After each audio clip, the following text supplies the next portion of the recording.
हम जो सोचते हैं विटामिन D3 सिर्फ हमारे हड्डियों के लिए है, तो आज ये आपके सारे के सारे मिथ्स टूटेंगे और आपको बहुत ही बेनिफिट होने वाला है इस वीडियो के माध्यम से, इन्फॉर्मेशन वीडियो के माध्यम से। इसलिए लास्ट तक इसको देखें, शेयर करें, लाइक करें, बाकी लोगों तक भी इस इन्फॉर्मेशन को पहुंचाएं, ताकि हमारा मिशन जो है एक हेल्दी इंडिया, उसकी तरफ हम सब मिल के प्रोग्रेस कर सके। सो फ्रेंड्स, इसलिए वीडियो थोड़ी सी लंबी जाएगी, इसलिए प्लीज लास्ट तक जरूर देखें।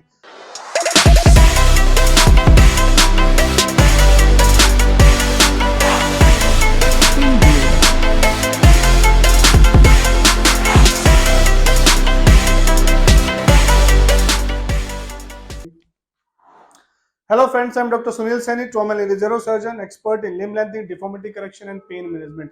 आज इस टॉपिक को प्रेजेंट करते हुए मुझे बहुत ही खुशी हो रही है, इसलिए मेरी सबसे रिक्वेस्ट है, ये बहुत ही कॉमन टॉपिक है, विटामिन D3 कितनी खाएं, कब खाएं, खुद खाते रहें और कब तक खाते रहनी है। आधे से ज्यादा लोग ओवर द काउंटर प्रिस्क्रिप्शन जब भी ओपीडी में आते हैं कहते हैं घुटनों में दर्द है, सर मैंने विटामिन D3 तो लेके खा ली थी।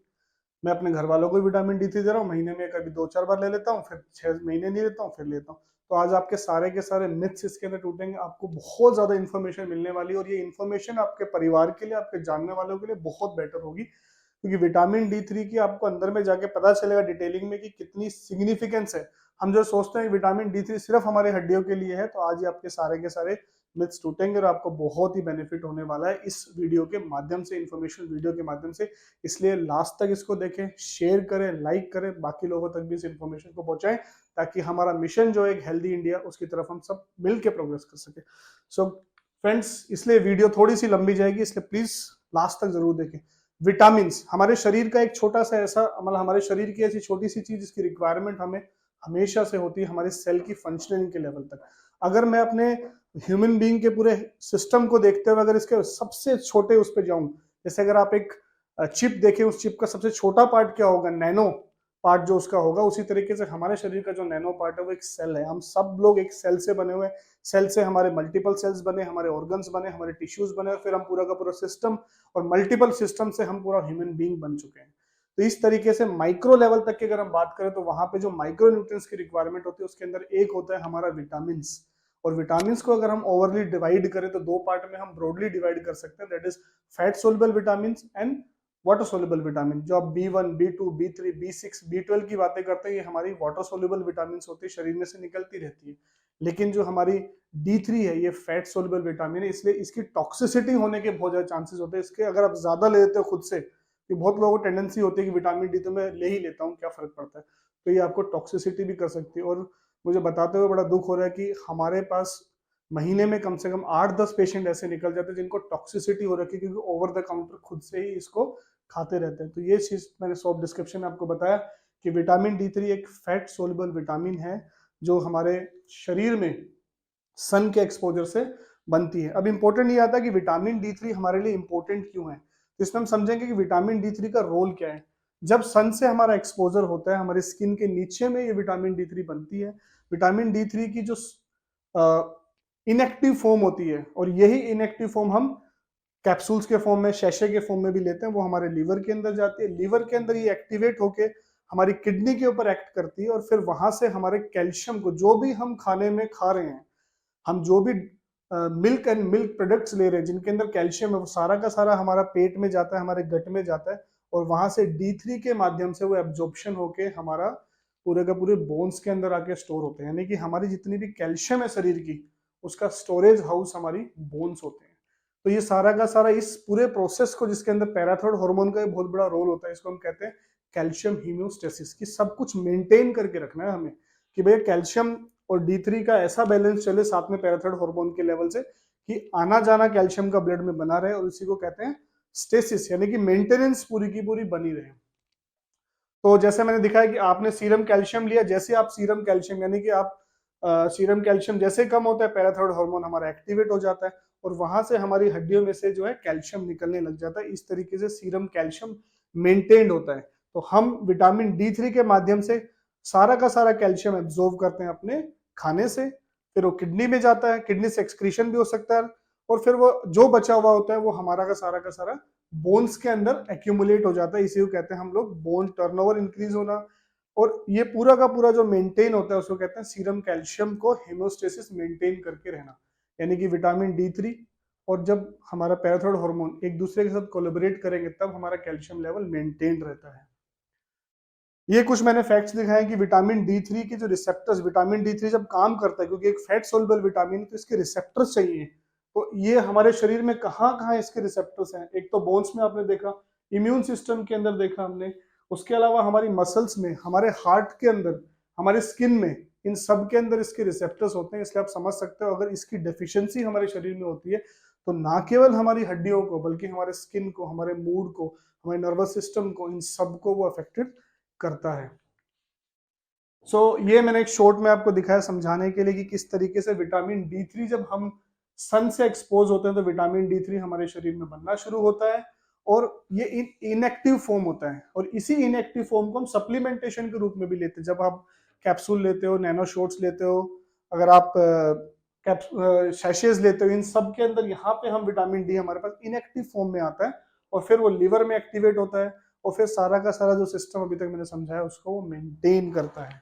अब अगर हम बात करें कि हमारे विटामिन डी थ्री के बाकी सोर्स क्या है स्किन के अलावा, तो डाइटरी सोर्सेज के अंदर आप अगर आप fish liver oil, egg yolk, milk, ये सारे के सारे हमारे जो sources of vitamin D three होते हैं जो हमारे फूड के अंदर से मिलते हैं।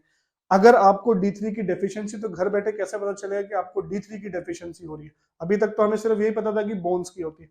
अगर आपको स्लीप प्रॉब्लम्स है, अगर आपको बहुत जल्दी थकावट लग रही है, आपकी हड्डियों में दर्द रहता है, आपकी एड़ियों में दर्द रहता है, आपकी मसल्स वीक लगती है, आपको बहुत जल्दी क्रैम्प्स आते हैं, रात के अंदर आपको क्रैम्प्स आते हैं, बाउटे आते हैं, झंझनाहट लगने लग जाती है, अगर आपका मूड अफेक्टेड है, आप डिप्रेस रहते हैं, सैड रहते हैं, मूड चेंज, आपको हेयर लॉस है, अगर आपको भूख ही नहीं लग रही तब भी विटामिन डी के कारण होती है, अगर आपकी स्किन ड्राई हो रही है, अगर आपको हाथों में झंझनाहट, सुनपन, भारीपन लग रहा है और बहुत जल्दी जल्दी आप बीमार हो जाते हैं तो भी आपको डी थ्री की डेफिशिएंसी हो सकती है। इसलिए विटामिन डी थ्री केवल बोन्स के लिए नहीं है, ये बहुत सारे फैक्टर्स के अंदर इन्वॉल्व होता है।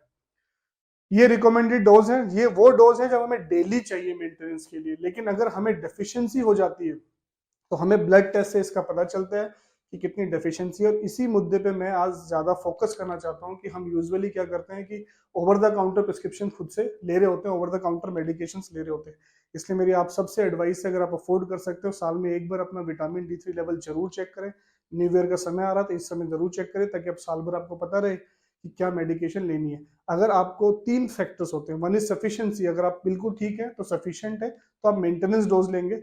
अगर आपको डेफिशिएंसी है तो फिर आपको अपने डॉक्टर से कंसल्ट करना पड़ेगा, क्योंकि ज्यादातर एक धारणा बनी हुई कि हफ्ते में एक बार हमें विटामिन डी थ्री लेना है। लेकिन दोस्तों वो 60,000 डोज होती है।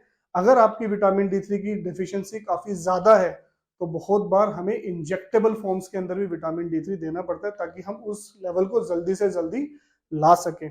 ये हो गई डेली की डोजेज पे। विटामिन डी थ्री हमें किस किस फॉर्मेट में अगर अवेलेबल है वो है, हम कैप्सूल्स ले सकते हैं, हमें सैशेस अवेलेबल होते हैं, नैनो शॉट्स अवेलेबल होते हैं, इंजेक्शंस की फॉर्म में अवेलेबल होते हैं और फोर्टिफाइड फूड्स। आजकल फूड्स के अंदर भी विटामिन डी थ्री को मिक्स कर दिया जाता है क्योंकि ये बहुत ही कॉमन समस्या हमारे देश के अंदर बन चुकी है जिसके अंदर विटामिन डी थ्री की कमी रहती है। इन शॉर्ट ये अलग अलग फॉर्म्स हैं जिसके अंदर विटामिन डी थ्री को इस्तेमाल किया जाता है। मेरा इस वीडियो का बनाने का ये मकसद था कि मैं लोगों तक इस इंफॉर्मेशन को, अपने यंग जनरेशन को, सबको ये बता सकें कि vitamin D three over the counter ही लेने की चीज नहीं है। अगर आप अपना ब्लड चेकअप कराइए और उसके अंदर विटामिन डी की क्या लेवल है वो आपको पता रहना चाहिए। उस लेवल के हिसाब से आपको डिसाइड करना है कि आपका लेवल अगर ठीक है, आपके ब्लड में विटामिन डी की मात्रा सही चल रही है, तो आपको मेंटेनेंस डोज लेनी है जो आपको अपने डॉक्टर से कंसल्ट करना पड़ेगा। अगर आपको डेफिशिएंसी है तो फिर आपको डेफिशिएंसी वाली डोज को पहले करके मेंटेन करना पड़ेगा और फिर आप मेंटेनेंस की तरफ आते हैं। ज्यादातर केसेस के अंदर होता है कि जब हम जाते हैं और जाके फार्मेसी से 2 पैकेट, 3 पैकेट, 4 पैकेट हफ्ते के हिसाब से खा लेते हैं, फिर हमें लगता है कि विटामिन डी तो मैंने खा ली तो अब तो मेरा शरीर एक्टिव हो जाना चाहिए, लेकिन वो ऐसा होता नहीं है। इसलिए बहुत ही इंपॉर्टेंट है कि विटामिन डी थ्री जब भी हम ले रहे हैं, क्योंकि विटामिन डी थ्री हमारे शरीर के इतने सारे फैक्टर्स के लिए रिस्पॉन्सिबल है, इतने सारे सिस्टम के लिए रिस्पॉन्सिबल, इसलिए बहुत ही इंपॉर्टेंट विटामिन डी है। ये vitamin one of the most important vitamin है, इसलिए इसको आप हमेशा, मेरी रिकमेंडेशंस रहती है कि आप चेक कराइए और उस लेवल के हिसाब से इसको ट्रीट करिए। अगर आपकी डेफिशिएंसी ज़्यादा है तो डॉक्टर इंजेक्शन फॉर्म में भी इसको देते हैं, और अगर आपको डेफिशिएंसी कम है, आपको इनसफिशिएंसी ओनली है, तो फिर 1 से वीक वाली डोजेस भी होती है, वो डॉक्टर आपको डिसाइड करेगा। आप सिर्फ एक केमिस्ट के माध्यम से कि हफ्ते में एक खा के 4 बार खा लेना, 10 बार खा लेना, ऐसे नहीं चल रहा है। सो फ्रेंड्स, मैं आप सब लोगों से रिक्वेस्ट करूंगा कि ज्यादा से ज्यादा वीडियो को शेयर करिए, लाइक करिए, चैनल को सब्सक्राइब करिए। जब ये इन्फॉर्मेशन हम सब लोगों तक पहुंचेगी तभी बनेगा हमारा हेल्दी इंडिया। और किसी भी समस्या के लिए, हेल्थ, हड्डियों की किसी भी समस्या के लिए आप नीचे दिए नंबर पे कांटेक्ट कर सकते हैं। अपनी रिपोर्ट हमारी टीम से शेयर करके फ्री ओपिनियन हमारी टीम से ले सकते हैं। Thank you.